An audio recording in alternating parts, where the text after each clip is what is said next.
Oh my word, Darkseid is. You can see my reflection.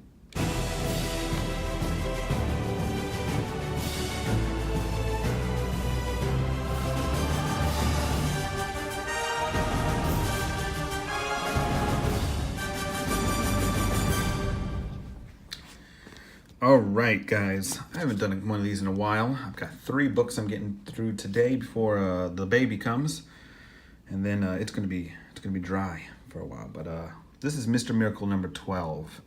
If you've seen any of my previous reviews on the Mr. Miracle series, you know that this I've really liked it. It's been really good so far. About halfway through, it kind of got sluggish, truthfully.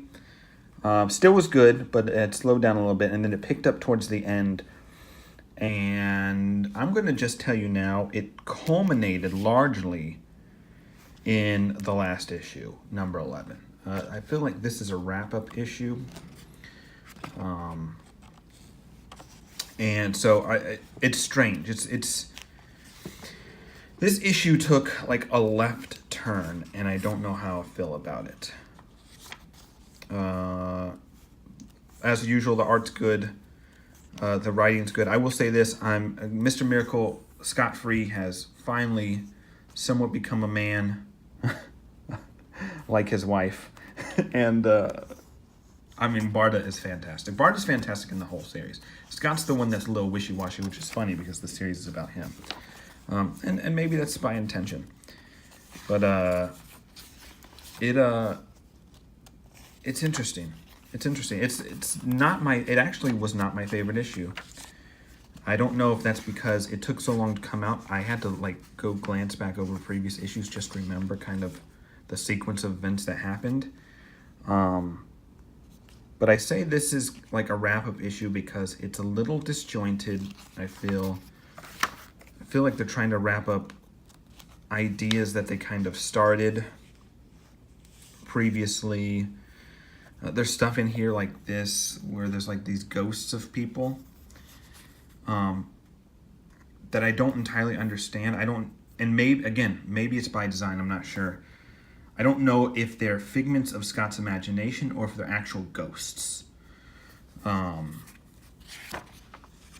to spoil too much, but essentially Scott won.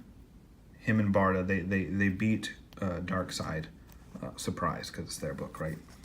And saved their son. And then Metron showed up at the end of the last issue.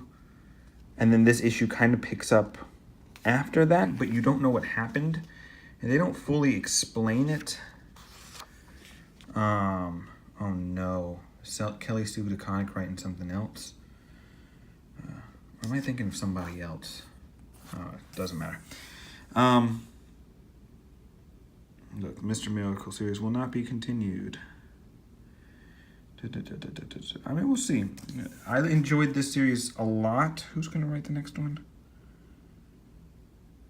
I don't know. It's fine. It's not that great of an issue. Just by itself, it's not that great of an issue. We'll have to see when the trade comes out, and then I can read them all back to back again. Or maybe I'll just pick them up and read them all back to back again, see how it flows. But there are a few things in here that just this issue more or less left me confused. And as a conclusion to what is largely a fantastic series, I'm not sure how I feel about it, honestly. Sorry, I wish I had better feelings about Mr. Miracle number 12. But don't let that like put you off the series. This is one of the better series that came out this year. The best one is Batman White Knight.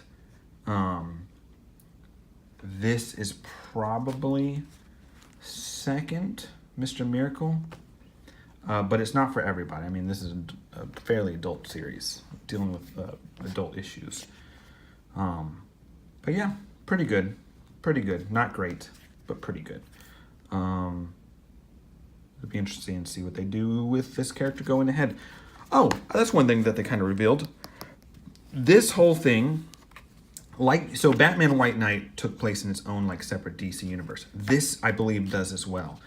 I believe the choice that Scott may have been given was to join the main universe continuity, but it would have meant, I think, leaving his family behind.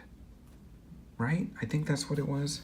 And he chose not to. He chose to stay with his family and stay in this reality or whatever. It's really, really strange stuff. It's really strange. There you go. Did anybody else read it? What did you think? You want to explain it to me? Because this whole issue confused me. That's it. Like, subscribe, share. It helps grow the channel. And I've got to get on to 2 other reviews. Yeah. Bye.